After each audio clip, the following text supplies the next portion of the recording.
Baik, yang pertama adalah jika ada orang berdoa, apakah imam atau yang lainnya?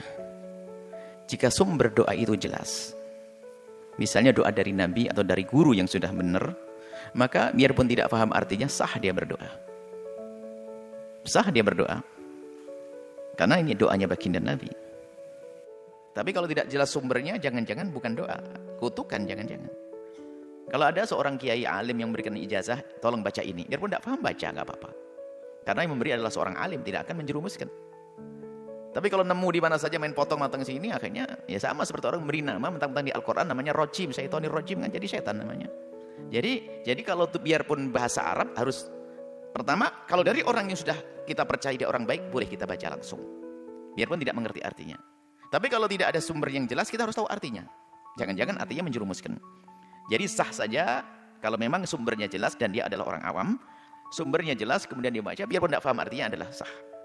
Karena dia berdoa, dia mengerti maksudnya. Barangkali kiainya ngomong begini, kamu baca ini semoga hatimu tentrem. Dia nggak ngerti, baca Allah, nggak ngerti dia, biar hatinya tentrem. Bahkan ada orang baca Rabbana atina fid dunya hasanah, kan ada di dalam Al-Quran, cuman nggak ngerti artinya. Apa sih doanya? Doa sapu jagat. Oh biar hasil maksud semuanya. Oh gitu ya, Rabbana atina fid dunya. Nggak ngerti artinya sama sekali, sah. Baik. Kemudian jika yang kedua adalah setelah membaca waladhdallin, jangankan kalau makmum bebas dia. Karena makmum hendaknya dia di saat makmum dianjurkan mendengar bacaannya imam. Sehingga kan urutannya dalam membaca itu disunnahkan makmum itu membaca surat Al-Fatihah setelah imam. Jadi sunnahnya begitu. Jadi imam membaca Fatihah, makmum mendengar dengan seksama, dengan penuh kekhusyuan. Maka di saat imam sudah sampai waladhdallin, makmum mengamini. Jika aminnya makmum dengan aminnya imam dibarengi dengan aminnya malaikat, maka dikabul doanya oleh Allah. Sebab itu pungkasan surat Al-Fatihah kan doa ihdinas siratal mustaqim siratal ladzina an'amta 'alaihim ghairil maghdubi 'alaihim waladdallin. Ya Allah, berikan kepada kami petunjuk jalan yang lurus. Jalannya orang yang telah kau beri karunia kenikmatan kepada mereka, bukan jalannya orang sesat dan orang yang kau berkahi. Lalu kita mengatakan amin. Itu sah berdoa dan dianjurkan kita mengamini doanya imam. Mengamini waladhdallinnya atau Fatihahnya imam. Karena di dalam Fatihah itu di akhirnya doa, maka ditutup dengan amin. Cuman amin bukan daripada Fatihah, bukan bagian daripada surat Al-Fatihah. Kemudian kalau seorang makmum ingin membaca Rabbi fili warhamni, boleh saja. Karena memang itu tepat. Memang itu bukan, itu boleh-boleh saja. Akan tapi ingat, di dalam membaca doa apa saja yang kita baca di dalam sholat itu adalah sah. Akan tetapi sebaik-baik bacaan di dalam sholat adalah sesuai dengan petunjuk Nabi. Misalnya kita waktu berdiri baca sholawat juga sah. Waktu duduk, waktu kita bisa baca la ilallah juga sah. Sebab zikir tidak membatalkan sholat. Cuman sebaik-baik di dalam bacaan dalam sholat adalah yang diajarkan Nabi. Seperti itu. Nah, termasuk membaca doa. Termasuk namanya baca doa-doa yang Nabi mengajari doa. Misalnya kalau melewati surat azab, kita minta perlindungan, ya Allah jauhkan kami dari azab.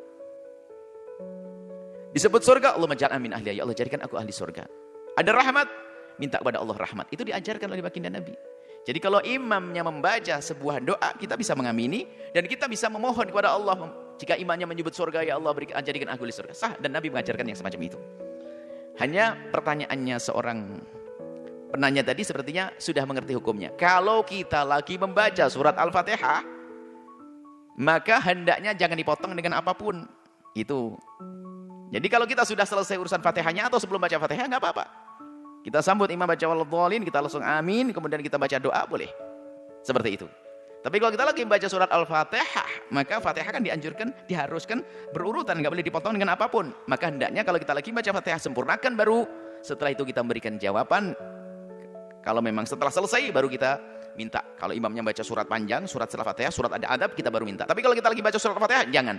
Lanjutkan Fatihah kita, baru nanti kita kalau dengar imam membaca surat adab, kita minta perlindungan dijauhkan dari adab. Kalau ada surga disebut, minta surga. Itu setelah kita membaca Fatihah, itu saja. Wallahu a'lam bishawab. Afwan Bu, tadi ditanyakan juga bagaimana kalau berdoa tapi tidak mendoakan ke orang tua Bu? Kalau ada seorang berdoa tidak mendoakan orang tua, ya doanya sah-sah saja, akan tapi ada kekerasan, kegersangan di hatinya.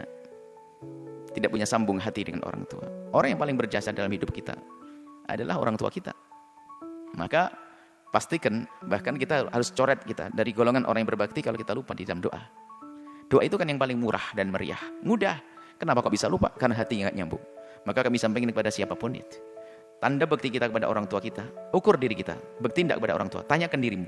Kalau kita dalam setiap berdoa ingat orang tua, ini insya Allah tanda kita orang berbakti. Setiap sholat, setiap kita berdoa ingat orang tua, bawa orang tuamu dalam doamu. Kalau ada orang yang meninggalkan orang tua dalam doanya, dia adalah orang yang jauh dari orang tuanya, khawatir. Hatinya memang hati durhaka, hatinya hati yang gersang, seperti itu.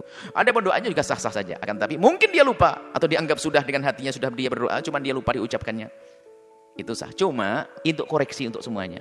Jika diri kita banyak doa, lalu orang tua kita tinggal, maka menunjukkan hati kita ini sama orang tua kurang dekat. Khawatir kita termasuk golongan orang yang durhaka.